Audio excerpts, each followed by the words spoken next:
প্রিয় দেশবাসী, আগামীকাল থেকে সারা দেশে শুরু হতে যাচ্ছে পবিত্র মাহে রমাদান। আমি দেশবাসীকে পবিত্র মাহে রমাদানের শুভেচ্ছা জানাই। রমাদান আত্মশুদ্ধির মাস। আমরা যদি আত্মশুদ্ধি শব্দটির মর্মার্থ উপলব্ধি করি, তাহলে এই মাসে মানুষের ভোগান্তি বাড়ার কথা নয়।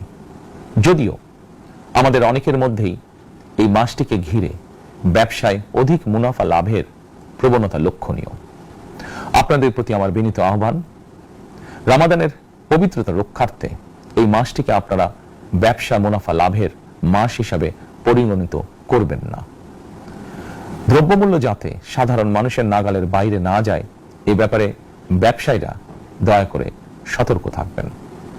হাজারো প্রাণের বিনিময়ে একটি মাফিয়া সিন্ডিকেটের পতন ঘটিয়ে রাষ্ট্র এবং সরকারের জনগণের অধিকার প্রতিষ্ঠার অঙ্গীকার নিয়েই আমরা রাষ্ট্র পরিচালনার দায়িত্ব গ্রহণ করেছি।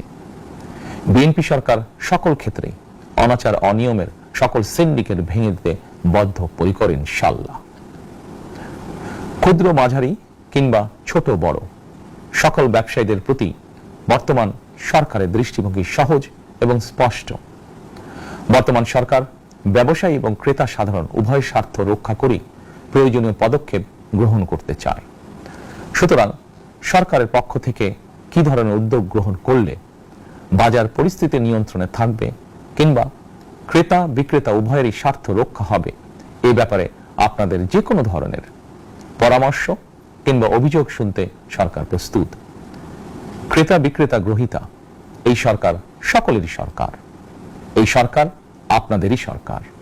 আপনারাই ভোটের মাধ্যমে এই সরকারকে রাষ্ট্র পরিচালনার দায়িত্ব দিয়েছেন। আপনারাই এই সরকারের শক্তি।